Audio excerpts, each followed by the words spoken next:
My boy Horford, and it was the only miss of the night for the Atlanta Hawks. I talked to Magic last night. Really? What did he tell you? No, I asked him, could I borrow $100 million? Well, you I thought you were asking me, brother. Ask for tickets to a Dodger game. I did ask for those, sir. He was, KG talking about Mike Guerin Jr., the Hawks owner, when he was making a speech this week, had talked about fouls being called and something, and had called Kevin Garnett the dirtiest player in the league and said that's an old team's foul. How come they're not being whistled and that kind of thing? So that's what Kevin Garnett was referring to. Well, hey, listen, own the team and shut the hell up. Don't be boasting your opinion about other teams. Just own your team. What's your take on the Hawks as they end their season now?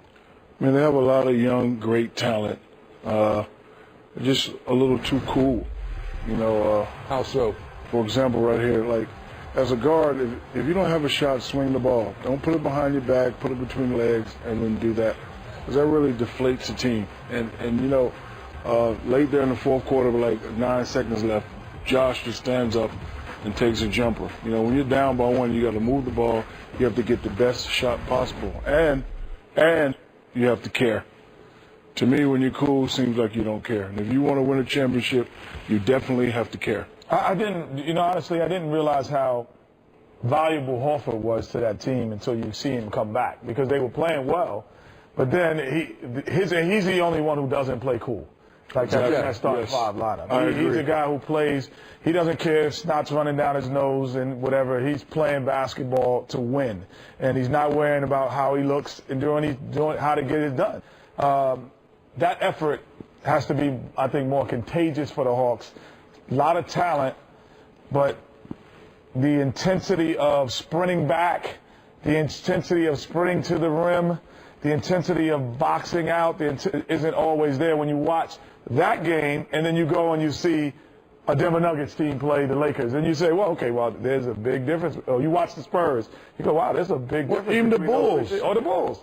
There's a big difference in terms of the intensity. So they've lost in the Eastern Conference semis the last 3 years. They get knocked out in the first round this time. Give me just an early take on the next round series. Philadelphia and Boston. Well, I like Boston to win that series. Easy? These are two really good defensive teams. Again, I think you're going to see a lot of that grinded out stuff. They are, but I don't think the Sixers can beat the Boston Celtics. Do I think they're going to beat them easy? Yeah, I think they're going to beat them easy. I do, because, listen, Philadelphia, they play extremely hard. They're very well coached. But they just almost lost to a team that was without their two best players. But they didn't. No. They gutted it out, too. Yeah, but let me tell you something. Is that your theory?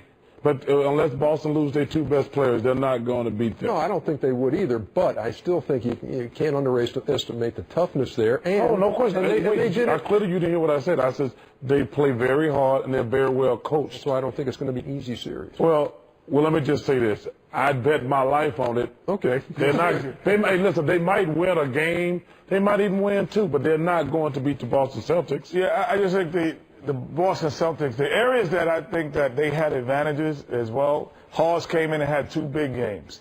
Elton Brand was able to establish the low post. I don't think they're going to be able to do that against the Boston Celtics. So all of a sudden, I think KG will still have an advantage, because you call him old, but Elton Brand is not a young, spry guy because of all the injuries. Well, but he'd be playing against Hawes. And which even better. Which even better for him. So and he can defend Hawes when Hawes steps out. That pick and pop, Kevin Garnett is a 4-man playing the 5 position, so he's accustomed to guys popping out and being able to defend. And then Rondo is bananas. Is Rondo. Yeah. Doctor? Boston Celtics are built for this. During the regular season, they're like, we don't really care about the regular seasons. Let's just get to the playoffs. The first round wasn't pretty, but so what? They got the win. They're built for this. Yeah. Mr. Rose is out. They got another team out the way. They're saying, you know what? We want Miami in the next round. And if we do everything right, we make it to the finals. I told you about, don't count out those Indiana Pacers. Listen, man, we want Miami in the next round. We want the king. Hey, Frank Vogel. Bring on thy king. Frank Vogel, Danny Granger, Paul George, Collison. Where's my man from North Carolina? Psycho T. There is the Saturday schedule on TNT. Game 1 of the Sixers Celtics, and then the Nuggets and the Lakers. Speaking of the Lakers, Kobe live.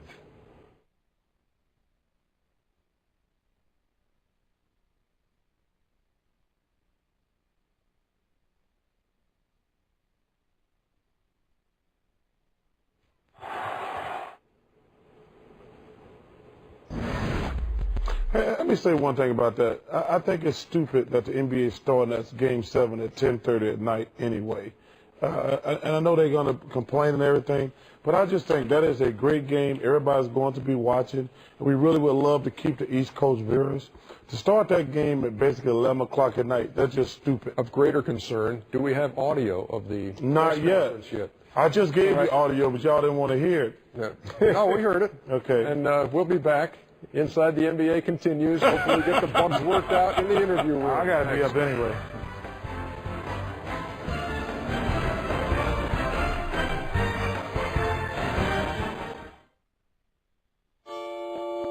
Presented by Hyundai. Check out NBA.com. Wait. Let me see this. Hold on a second. Hey! Who's your favorite reporter? I don't think Sager has a nickname. Jolton Jamie Maggio. Oh, she did a good job for us, and she works on the March Madness with us. And there's Joe DiMaggio, Jolton Jamie Maggio. Yes, Jamie is a very nice lady. I enjoy working with her doing March Madness. NBA.com. You were sitting in the studio with me. What were you working with? When we were at the news conference and things. You didn't work with her. Well, I mean, she works together at a meeting. Kenny, we're all the team on that. Everybody works together. We weren't in the same building. NBA TV's The Dream Team, presented by Right Like you say, you're working with her now. You're not working with her. At 9 o'clock Eastern Time. We understand they've got the audio worked out in Los Angeles. That don't mean they should interrupt the Dream Team thing. Here's Kobe. The hard foul for Reed. Frustration, sending a message, none of that, all of that. Neither. I genuinely was trying to, swipe at the ball. As the ball was going up, I was trying to get it before, he elevated to get to the rim to try to swipe it and knock it out of bounds. And, it's unfortunate that I'm in the head. I mean, it's definitely wasn't intentional. Just trying to make a play on the ball, and, I'm just happy it was okay. Thanks very much, guys. That was worth it. Well, we want to hear from Kobe. 31 points on the night, 13 out of 23, playing sick, and it's a 3-3 series. First round of the playoffs calls for a special edition Of? Shacked in a Fool. What? Let's get it cracking, baby. I bet JaVale McGee is not in this. You're right. You better not listen, not in this. I will have an official complaint if you got JaVale McGee in He there. is not shacking the fool right now. Nominee number 1. 2 awful plays from Eric Dampier. Drops a pass from McGrady in Game 3. Here it is again.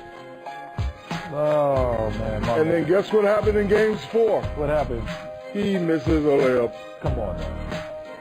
Well, He actually had a couple misses a layup. He had a couple dunks in this. I got love for them. Nominee number 2. Bad post-game outfits from Nick Young, Picky. Josh Smith, That's all right. and Amari come in. Started Meyer. We come and go. Number 3. Fat Hawks fan gets an opportunity to dunk like Chuck, but he lands like Chuck. Are you kidding me? This dude actually thought he was going to dunk. He could have put a rocket up his ass. He could have got up that high. Number 4. Watch closely. Chris Duhon invents the travel dance. Just watch. Check him out. Go. Get it. Go get it. Go get it. Go get it. You got good eyes on that one, man. Somebody got Number 5. Glenn Big Baby doesn't know how to hold his baby girl after the press conference. Big baby never holds Don't, it. America, please don't hold your baby like that. Why don't you just grab her by the head, big baby? Just grab her by the hair and hold her. You kidding me? What? Come on, man. Come on, Vote man. for your favorite at NBA.com/pool. Are you kidding me? And in keeping. Oh, get it. Oh, he was so close. He was so close. Almost as close as you came in the NBA TV studio, Shaq. We have the actual mine was Shaq close to dunk. watch. Look. You dunked on a real rim right Look. now, so I'm still I got not mad close. at you. I just got fouled. I'm not mad at you, but he dunked the other night. Yeah, he did. Yeah, we don't have that on tape, but We he didn't did. even have it on I tape. think that was. You don't have it on tape. I think it was a mirage. So, in keeping with the what has become in vogue in the post-game press I'll conferences, take the black ones. the glasses. How do you? I don't know. I would go. I'd probably go a little bit bigger. Professor O'Neal. That's working for. I think it's working for the Jet. I think it. Not exactly working for you. Charles Bartholomew Barkley. You guys swap. Let me see those on. Let me see those on. I'm not Come trying on, those on. Try those on. Let's You can't have a moon head and a moon glasses. Let's see how those look It's just on you. moons and moons This will don't be work. your last option. Moons Chuck. and Moons and moons don't work. Let me see. Okay, Kitty. Now, you know what? Glasses just don't work on you, man. Moons and moons. I like the black one. I'm starting to think I'm not a glass guy. Hey, Yours look good too on you, Shaq. I like those. Professor O'Neal, brother. very, very professorial. What's up, my brother? X. I feel like I like him. Next Tuesday, by the way, the great shirt off between Shaquille O'Neal and Charles Barkley, the comparison of six-packs between these two 8-packs. NBA legends. And the workout continuing. What do we have from Shaq tonight? Oh, my gosh. He worked out Workouts. work out every night. Oh, let's hear it and watch it. Tonight for Shaquille's workout, he's going to do some boxing. We've got his boxing trainer, John Burke, here. He's going to show him how it's done. All right, man, you ready? What you got? You got some of that energy? Yeah. All right, man.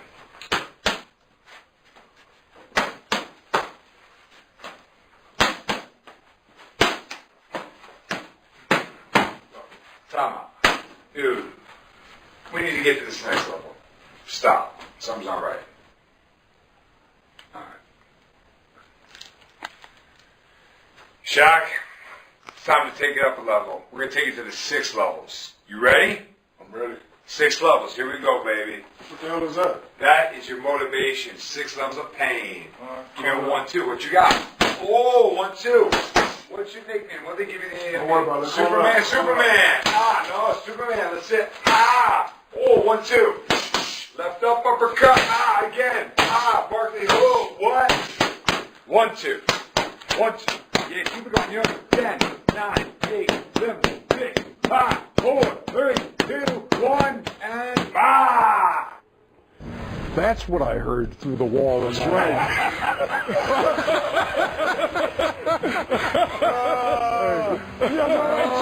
You can get him, Chuck. One more round, Chuck. Hang in there. One more round. He hadn't laid a glove on you, champ. Wait, so that's your boxing coach? How long has he been working with you? Listen, because you haven't landed a punch yet. Listen, I just got lucky. My technique was to lead with that. What about Brad Miller? I didn't want to hit him in the danger zone, man. I don't know.